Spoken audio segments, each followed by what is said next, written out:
Ladies and gentlemen, students, dreamers, teachers, and seekers of truth, let me begin with a truth that may sting before it inspires.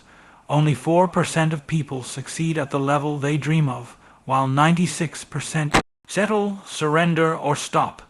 But here's the good news: success is not a secret. It is a system, and like any system, once you understand how it works, you can choose to follow it or ignore it. Let's talk about why the 4% rise. Clarity of purpose. The 4% have a clearly defined why. The 96% often drift without purpose. Let me tell you something most people don't realize. Clarity is power.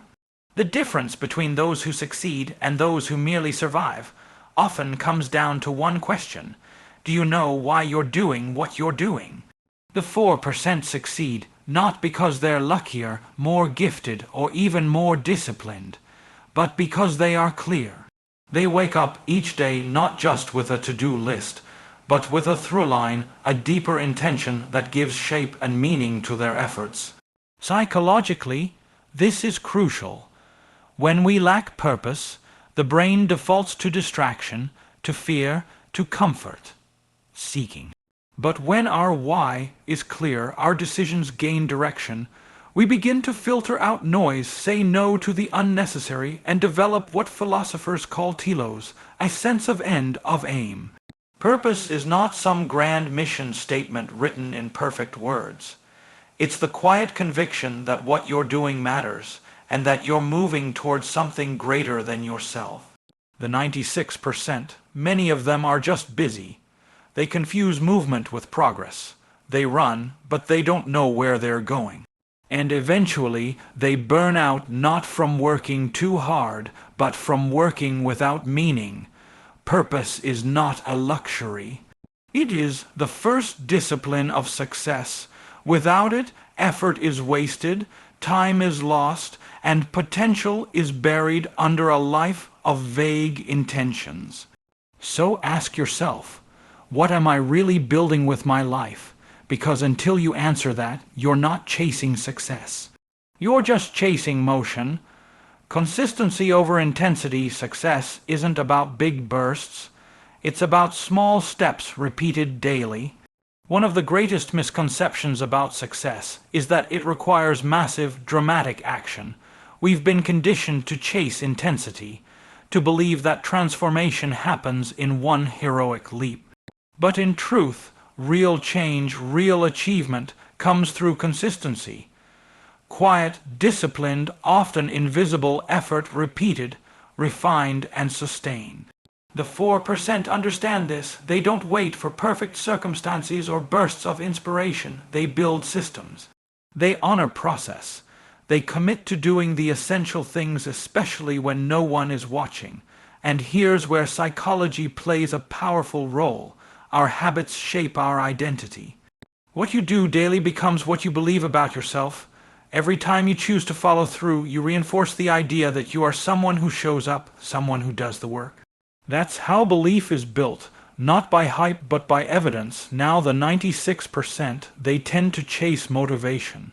They act when they feel good. But feelings are fleeting, and the moment discomfort shows up, they retreat. They're stuck in a cycle of starting and stopping, always waiting for the perfect mood or the perfect moment. But success isn't emotional, it's behavioral. You don't rise by doing everything. You rise by doing the right things, again and again, until they become a part of who you are. Small wins, compounded over time, become extraordinary results. So the question is not, can you be great once? The real question is, can you be consistent long enough for your greatness to reveal itself? Resilience through failure. The 4% learn from failure. The 96% are stopped by it. Here's a truth most people quietly fear, but few confront head on. You will fail, not once, not twice. Many times, and the difference between those who succeed and those who don't is not whether they fail. It's how they respond to it. The 4% have a fundamentally different relationship with failure. They don't take it personally. They don't make it a reflection of their worth or potential. They see failure for what it truly is: feedback, information, a necessary part of progress. Psychologically, they operate from a mindset rooted in resilience and adaptability. Instead of asking, "Why did this happen to me?" they ask, "What is this trying to teach me?" That simple shift rewires the brain from threat response to learning mode, and learning is where growth begins. The 96%, on the other hand, often misinterpret failure as a sign to stop. They equate struggle with unworthiness. They internalize defeat, and as a result, they never push past the discomfort long enough to find their next breakthrough.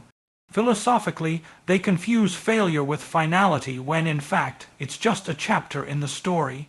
Failure is not the opposite of success. It is its rough draft. Every master was once a beginner who refused to give up when things got messy. If you're not willing to fail, you're not willing to grow. And if you're not willing to grow, you're not truly in pursuit of success. So don't fear failure, fear not learning from it. That's what really costs you your future. Ownership and responsibility. High achievers take full responsibility for their lives and results. One of the most liberating and challenging truths about success is this: no one is coming to rescue you. The people who rise into that top 4% don't wait for circumstances to improve or for someone else to open a door. They take radical ownership of their lives, and that begins with one simple but powerful shift: moving from a mindset of blame to a mindset of responsibility. Now let's be clear, responsibility doesn't mean fault. Life throws curveballs, unfair environments, unpredictable losses, inherited disadvantages. But here's where the 4% distinguish themselves. They don't waste energy assigning blame. They focus entirely on response, on what they can do, what they can control. Psychologically, this is an internal locus of control, an understanding that while you may not shape the initial conditions, you absolutely shape the outcome through your choices, beliefs, and actions. Contrast that with the 96% who often externalize their struggles. They say things like "it's because of them," or "I would have, if only." But this mindset, while comforting in the short term, is disempowering in the long run. It creates a story where you are the passenger, not the driver of your own life. Owning your life fully doesn't just change what you do. It changes who you believe you are. It puts the pen back in your hand and reminds you, you are the author here. So ask yourself, are you writing your story, or waiting for someone else to finish the chapter for you? Growth mindset and lifelong learning is non-negotiable for success. If there's one trait that quietly separates the few who rise from the many who remain stuck, it's this: they never stop learning. Not after a diploma, not after a promotion, not after they've made it. The 4% embrace growth as a lifelong discipline, not a phase.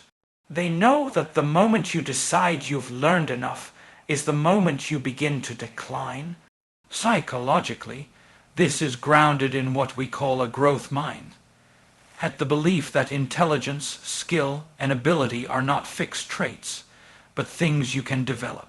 And this mindset isn't just inspiring, it's essential, because the world changes, the economy changes, technology changes, and if you don't change, you fall behind not because you're incapable, but because you're unwilling to evolve.